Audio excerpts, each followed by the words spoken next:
من وصف الاتهام.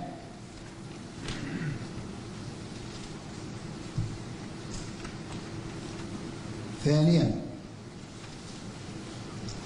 بمعاقبة كل من محمد مرسي عيسى العياط الأول، محمد عبد العاطي الثاني، وأمين عبد الحميد أمين الصرفي الثالث بالسجن المؤبد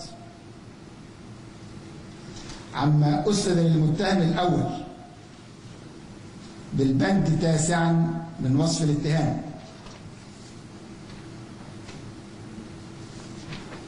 عما أسند لكل منهم بالبند تاسعا من وصف الاتهام. ثالثا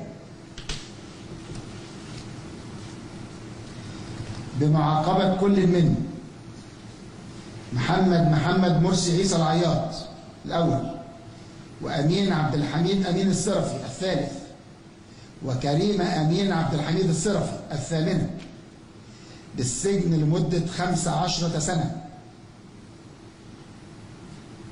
عما 15 سنة عما أسند للأول بالبندين رابعا وثامنا، وعما أسند للثالث والثامنة بالبندين خامسا ألف وثامنا من وصف الاتهام.